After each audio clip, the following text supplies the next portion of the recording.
Saudara, Anda kembali menyaksikan Breaking News Kompas TV bersama saya Renata Panggalo. Kita lanjutkan perbincangan mengenai gencatan senjata antara Israel dan juga Lebanon. Kita bahas bersama dengan dosen hubungan internasional UNS Septianto Galan Prakoso dan juga Faisal Assegaf, pengamat Timur Tengah. Tadi juga sudah ditanyakan ke Mas Galan dari rekan saya Yan Rahman mengenai apa yang seharusnya dilakukan PBB. Mungkinkah ada keputusan untuk reposisi mengingat memang situasi di Lebanon Selatan yang menjadi lokasi UNIFIL begitu, ini nampaknya sudah cukup membahayakan untuk prajurit yang ada di sana. Mas Galan, seperti apa? Ya, kalau melihat konteks gencatan senjata yang kemudian diekstend 3 minggu, kemudian juga ditambah dengan kemungkinan total begitu ya, akhirnya perjanjian damai dan kesepakatan untuk melucuti senjata Hizbullah yang masih jadi kontroversi ini, kita nggak tahu nanti kemudian bisa berujung ke perang sipil Lebanon lagi atau tidak. Tapi betul terkait UNIFIL sendiri dan juga campur tangan PBB dalam hal ini, saya kira harus segera kemudian dinyatakan secara tersurat dan jelas begitu. Sampai saat ini kita hanya melihat dialektika dan juga perkembangan dari situasi hanya dari Israel dan pemerintah Lebanon difasilitasi Amerika Serikat. Sementara itu pembahasan terkait bagaimana kemarin ada insiden yang melibatkan bahkan prajurit kita begitu ya, yang menjadi bagian dari UNIFIL di Lebanon, dan bagaimana repositioning tentara yang ada di situ, yang sudah seharusnya jelas itu zona yang terjaga, yang sudah harusnya didemilitarisasi gitu ya. Tapi kemudian masih ada permasalahan di sini. Sehingga akan sangat bijak, akan sangat kemudian menjadi progresif kalau perundingan yang kemudian dibahas besok juga menjadi perhatian dari PBB, dan oleh karena mungkin juga menjadi satu pembahasan bahkan mungkin resolusi terbaru begitu ya terkait situasi ini, meskipun dalam track record di masa lalu pastinya ada resolusi juga tahun 2006 gitu yang mengakhiri perang 2 tahun 2004-2006 yang kemudian dilanggar juga oleh Israel begitu. Ini menjadi satu konteks yang sekiranya perlu jadi perhatian gitu Mbak Renata, karena sampai saat ini kita melihat fokus dari PBB, meskipun berulang kali Antonio Guterres Sekjen PBB sudah memberikan pernyataan, kemudian memberikan konferensi pers terkait hal ini, tapi dalam konteks spesifik untuk kemudian memberikan tambahan poin-poin perundingan atau kemudian tambahan poin-poin persetujuan agar bisa ditambahkan dalam perundingan Israel Lebanon itu belum terlihat secara nyata, terutama terkait dengan keamanan, terkait dengan status dan keberlanjutan UNIFIL di Lebanon sendiri begitu. Sehingga betul itu harusnya menjadi satu hal yang harus digarisbawahi dan semakin diartikulasikan begitu oleh PBB dalam hal ini. Menurut Mas Galan lebih works lewat negosiasi yang akan dilakukan antara Israel dan Lebanon berarti? PBB sepertinya tidak punya taring saat ini, Mas Galan.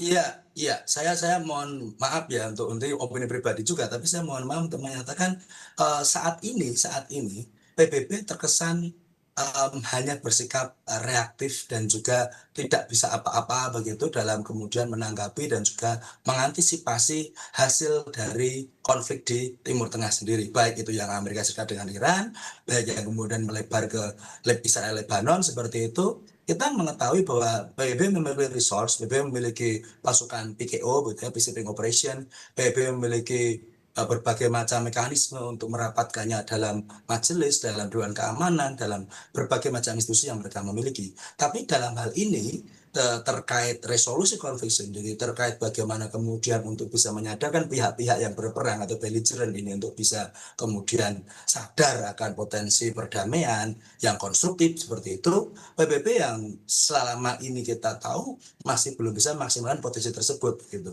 Alih-alih kemudian membawa ke dalam proyek yang atau progres yang kemudian bagus gitu ya, proyeksi yang terlihat malah semakin tidak jelas. Kalau boleh dibilang, bahkan kalau kembali sedikit ke awal ya ke Amerika Serikat Israel begitu. Sekarang Amerika Serikat dengan Iran begitu. Gencatan senjatanya kan jadi fog of war gitu, jadi kabut perang gitu lah. Ini mau sampai kapan, mau gimana di keluarkannya secara sepihak oleh Trump, dan bahkan tidak ada komentar soal ini gitu kan. Nah, ini menjadi satu konteks di mana perlunya juga mungkin negara-negara yang menjadi anggota Dewan Keamanan, baik yang tetap maupun tidak tetap begitu ya, itu juga untuk terus-menerus secara intens menyuarakan bagaimana seharusnya perjanjian perdamaian antara pihak-pihak yang bertikai di Timur Tengah ini dilaksanakan secara cepat gitu, secara cepat, jadi momentumnya nggak hilang begitu, secara cepat, namun juga tetap presisi dan komprehensif. Karena kalau hanya mau bahas, oke kita kerjaan senjata, jangan tembak-tembakan dulu sampai nanti berunding, itu biasa di mana-mana seperti itu. Tapi apa yang harus dicapai? Tidak ada istilahnya milestone atau checkpoint yang kemudian ditentukan. Nah, meskipun kita nggak bisa memaksakan itu, tapi at least kalau PBB menyatakan akan terlihat bagaimana kemudian impact dari sebuah lembaga supranasional seharusnya seperti apa gitu. Jadi memang negara-negara Dewan Keamanan PBB ini mesti berperan aktif untuk bagaimana kemudian menekan begitu ya, untuk setidaknya reposisi dulu nih, karena ditakutkan serangan Israel semakin membabi buta begitu di Lebanon. Saya ke Pak Faisal. Pak Faisal, ini kita lihat kan Amerika Serikat ini yang menjadi inisiator begitu perundingan antara Israel dan juga Lebanon. Namun di tengah gencatan senjata pun Israel masih menyerang begitu. Apakah ini bisa dikatakan kegagalan dari Amerika Serikat juga sebagai mediator untuk kemudian bagaimana membujuk para pihak yang berunding ini untuk menjaga, apalagi 3 minggu ini cukup gak Pak untuk menyelesaikan begitu banyak PR ini, Pak Faisal? Ya, kalau sebelum sampai ke situ ya, kalau kita bicara perdamaian itu kan perdamaian sejati itu ada dua sisi. Yang pertama adalah memberikan keadilan terhadap korban. Kalau misalkan dalam perang Iran melawan Amerika dengan Israel, artinya perdamaian itu kuncinya harus memberikan keadilan kepada Iran. Ya, tidak boleh ada agresi, karena kan Iran pertama itu yang menjadi tuntutan Iran itu adalah hak-hak yang ingin dibela oleh Iran. Hentikan agresi, ada jaminan tidak ada agresi, kemudian cabut semua sanksi, kemudian juga memberikan biaya perbaikan perang. Nah, itu yang diminta Iran salah satunya. Terus juga mereka berhak mengembangkan uranium atau program nuklir untuk kepentingan damai, itu kan hak Iran. Nah, di sisi lain perdamaian sejati itu adalah memberikan hukuman terhadap pelaku. Kan selama ini itu yang tidak pernah terjadi. Seperti yang dilakukan Inggris sama Perancis mengumpulkan 40 negara untuk membahas bagaimana cara membuka Selat Hormuz. Tapi kenapa mereka tidak berbicara bagaimana untuk mencabut sanksi terhadap rakyat Iran? Kan itu yang harusnya menjadi hak Iran. Kalau memang mau ada perdamaian sejati, korban mendapat hak-haknya, kemudian pelaku diberikan sanksi. Makanya jangan aneh kalau misalkan kedua hal ini tidak pernah diwujudkan di lapangan secara faktual, maka kita lihat Amerika maupun Israel walaupun berkali-kali melanggar hukum internasional, baik di Iran, terus juga di Lebanon ataupun di Gaza, ya mereka karena tidak pernah mendapatkan sanksi, akhirnya mereka akan terus melakukan kejahatan perang, kejahatan kemanusiaan di berbagai negara ya. Amerika di Afghanistan, kemudian juga yang terakhir di Irak, walaupun tidak pernah terbukti rezim Saddam Hussein memproduksi senjata pemusnah massal. Nah, hal ini tercermin dari tidak adilnya struktur PBB. Kita tahu PBB ini memang untuk kepentingan negara besar dibentuk. Makanya kita lihat di Dewan Keamanan ada 5 negara pemegang hak veto. Amerika Serikat, Inggris, Perancis, Rusia, dengan Cina. Nah, 5 ini mereka dengan bebas, walaupun mereka melanggar hukum internasional, melancarkan agresi, intervensi terhadap negara lain, mereka tidak akan terkena sanksi karena mereka bisa menggunakan hak veto mereka. Artinya itu untuk kepentingan negara besar.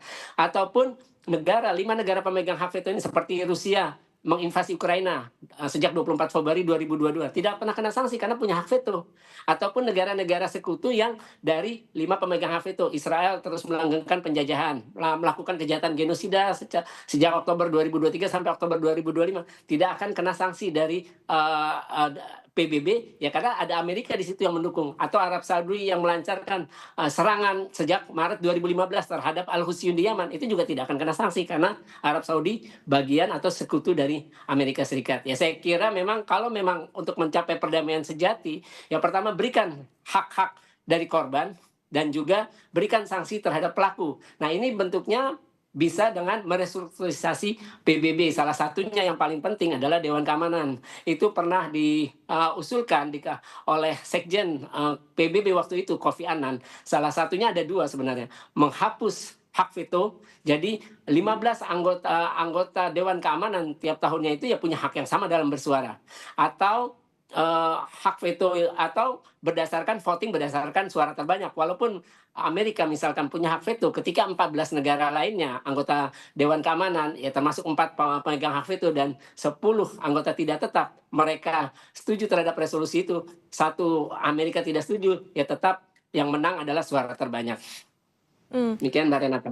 Oke, berarti yang kalau bisa saya simpulkan dari penjelasan Pak Faisal ya, kalau ingin mencapai perdamaian tentunya fairness atau keadilan dari masing-masing negara Dewan Keamanan PBB ini harus diberikan hak yang sama begitu, tidak hanya untuk negara-negara besar saja. Tapi kalau kita kembali ke perundingan antara Lebanon Israel yang rencananya akan diinisiasi oleh Amerika Serikat, Pak Faisal, kalau misalnya pun juga negosiasi itu berlangsung begitu, tapi kalau misalnya dari Hizbullah sendiri tidak dilibatkan, seperti apa celah yang mereka bisa sepakat begitu, Pak? Ya itu ya gencatan senjata semu saja atau perdamaian semu. Karena yang berperang ini kan Hizbullah, bukan militer Libanon, bukan militer pemerintah. Jadi seharusnya yang diajak berunding adalah Hizbullah dengan Israel, bukan militer pemerintah Libanon. Karena mereka tidak pernah berperang dengan Israel, ya itu tadi. Karena kekuatan militer mereka saja dengan Hizbullah kalah jauh, apalagi dengan Israel. Nah itulah makanya kalau saya melihat ini adalah upaya licik dari Amerika maupun Israel bagaimana untuk menghasut pemerintah Libanon untuk berani melucuti senjata Hizbullah. Nah ini yang perlu kita serius. Apakah memang Amerika maupun Israel serius untuk mendukung pemerintah Libanon melucuti senjata Hizbullah? Kalau mereka memang nantinya mempersenjatai militer pemerintah Libanon dengan persenjataan yang sepadan atau seimbang dengan Hizbullah, bisa saja itu berani dilakukan oleh militer Libanon. Karena selama ini tidak pernah berani dilakukan oleh militer Libanon. Ya karena pada hakikatnya banyak rakyat Libanon yang sebenarnya bersyukur atas keberadaan Hizbullah. Hizbullah ini kan dibentuk 1982 setelah terjadi invasi Israel ke Libanon. Nah itu atas dukungan Iran. Mereka mendapat pasokan senjata, teknologi, kemudian juga dana. Tahun lalu saja Hizbullah mendapat dana, itu kalau laporan dari versi Israel 1 miliar dolar hanya tahun lalu saja. Jadi memang Hizbullah ini adalah milisi Syiah paling kuat sejauh ini di Timur Tengah selain Al-Husyun. Dan ya kalau tidak melibatkan Hizbullah artinya gencatan senjata atau perdamaian antara Libanon dengan Israel adalah perdamaian semu. Karena yang berkuasa di selatan, yang langsung berhadapan dengan Israel di perbatasan itu adalah Hizbullah, bukan militer pemerintah Libanon.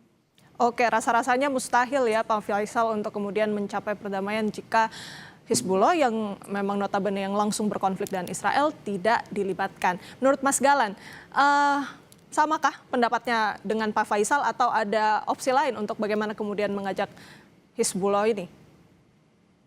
Ya, sesuai dengan yang kemudian menjadi hukum jelas dari bagaimana kita seharusnya memulai sebuah konflik dan juga mengakhiri konflik, itu pasti kemudian harus ada pemetaan jelas siapa-siapa yang terlibat dalam konflik begitu. Kalau dalam hal ini belligerent begitu kan, yang dalam perang gitu kan. Nah, betul seperti kata Pak Faisal tadi, yang berperang itu Hizbullah, yang kemudian tembak-tembakan, yang kemudian lemparan mortir, kemudian memakai drone ke arah Israel itu Hizbullah. Dan kemudian tadi sudah di sesi sebelumnya ya dengan Mas Yan tadi, Mbak Renata, kami juga sempat menggarisbawahi ini memang menjadi upaya nyata dari Israel begitu ya, didukung Amerika untuk kemudian bahkan memecah belah masyarakat dan juga memecah belah di publik di Lebanon sendiri begitu. Memang mengarahkan kembali mungkin ke konflik sektarian yang lama. Kenapa? Karena kalau kita lihat bagaimana rakyat itu dari yang golongan Kristen Maronit, yang golongan Sunni, ini kemudian diarahkan untuk memiliki jarak dengan Syiah yang notabene sangat melekat ceritanya dengan Hizbullah begitu. Di mana kemudian seolah-olah yang radikal, yang keras, yang nggak mau berunding damai dan sebagainya itu digambarkan hanya melekat di sisi Hizbullah dan warga Syiah saja. Ini akan sangat berbahaya buat Lebanon yang bisa berakhir kembali ke perang sipil seperti itu. Dan kemudian kalau kita melihat bagaimana track record dari perundingan damai gitu, yang selalu digembar-gemborkan oleh pihak Amerika sendiri, di mana Israel ini tentunya memiliki komitmen yang bisa kita lihat sangat berbeda begitu dengan apa yang kemudian ditujukan Lebanon. Rakyat Lebanon sudah capek, sudah nggak pengen perang, nggak pengen diserang, tapi di satu sisi mereka dihadapkan pada ancaman nyata bahwa ya kalau kita nggak mau ikut perundingan, kita akan diserang Israel terus begitu. Tapi kalau kemudian kita menolak perundingan, kemudian maksimal dalam mempertahankan negara sesuai dengan kemudian sikap yang diambil Hizbullah, akhirnya juga konflik nggak selesai-selesai. Lah, hal-hal seperti ini yang sebenarnya membutuhkan perhatian lebih dan mungkin akan lebih konstruktif kalau inisiator perdananya selain Amerika. Tapi jelas terlihat sekali mungkin memang ini motivasi yang kemudian dituju oleh Israel dan Amerika untuk melemahkan Hizbullah dan mungkin memberantas begitu upaya mereka untuk mengurangi milisi pro Iran yang ada di Timur Tengah sendiri, dalam hal ini Hizbullah ini. Oke. Kelihatannya timpang sebelah kalau yang memimpin negosiasi itu Amerika Serikat, sementara juga posisi Lebanon ini benar-benar dilematis ya, Mas Galan. Nah, pertanyaan saya selanjutnya, siapa yang kira-kira bisa membawa Hizbullah kemudian di meja perundingan? Mungkinkah itu terjadi? Seberapa besar peluangnya? Nanti bisa dijawab usai jeda.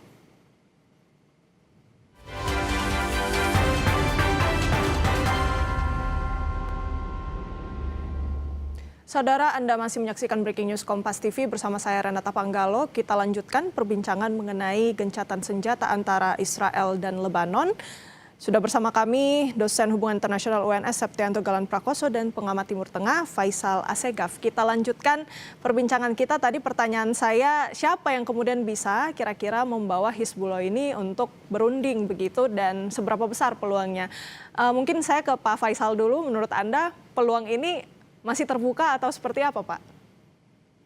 Ya, sangat sulit ya untuk membawa Hizbullah karena ideologinya itu pertama ideologinya nasionalisme. Hizbullah ini dibentuk salah satunya adalah untuk mempertahankan wilayah Lebanon, terutama di wilayah selatan, agar tidak ada perluasan atau invasi dari Israel. Karena Israel pernah tahun 1982, sampai 2000 tadi seperti disebutkan oleh Pak Galan.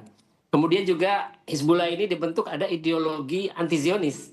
Jadi buat Hizbullah, selama Israel atau ada Israel, mereka ini kan tidak mau mengaku eksistensi Israel, sama seperti Iran. Selama masih ada Israel, apalagi tengah menjajah Palestina, buat Hizbullah, Israel adalah musuh yang nyata, musuh selamanya, selama masih ada Israel dan sedang menjajah Palestina.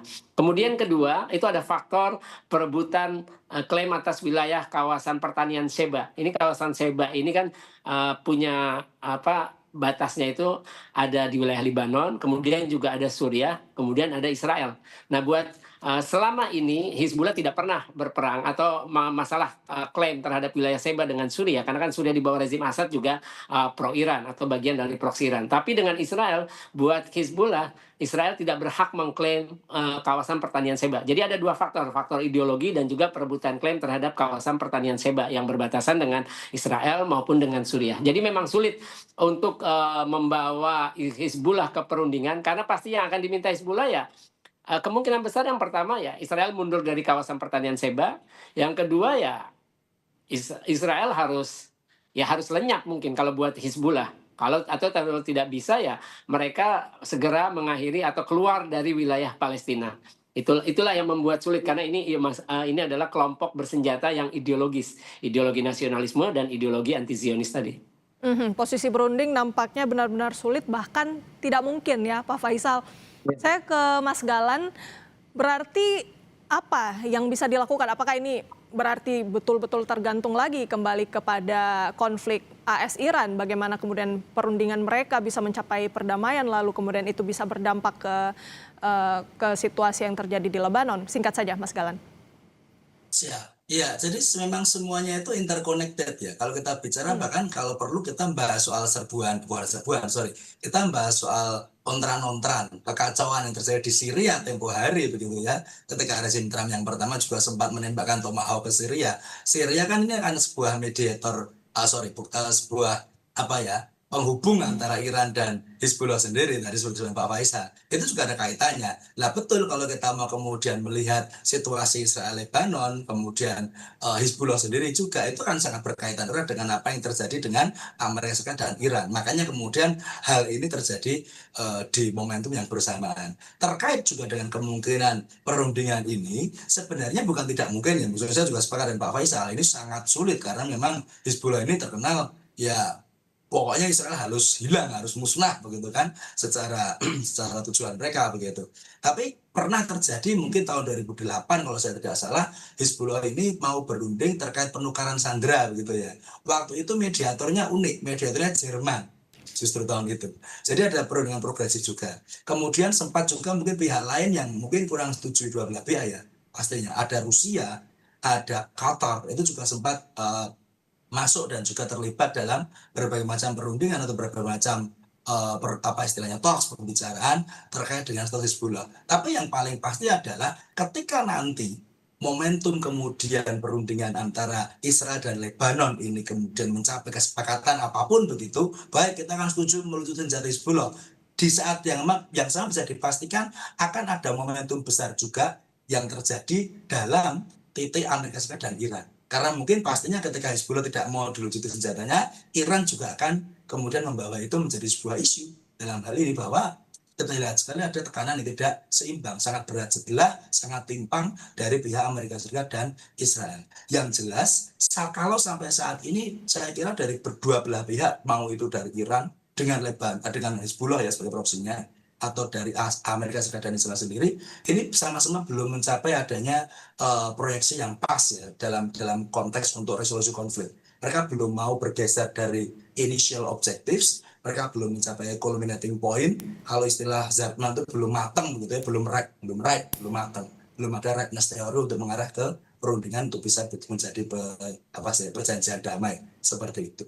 Oke, perundingan masih pelik ya Mas Galan. Tapi kalau kita melihat juga informasinya dari pihak Israel yang mengatakan bahwa gencatan senjata sepihak yang diklaim oleh Amerika Serikat itu akan berakhir di pekan ini begitu. Nah, di tenggat waktu yang sangat tipis sekali, apa yang sekiranya bisa kita antisipasi atau kita harapkan? Apakah lebih ke eskalasi atau justru kemungkinan ada pergerakan lagi dari Amerika Serikat yang kemungkinan akan menambah lagi panjang waktu gencatan senjatanya? Menurut Anda seperti apa, Mas?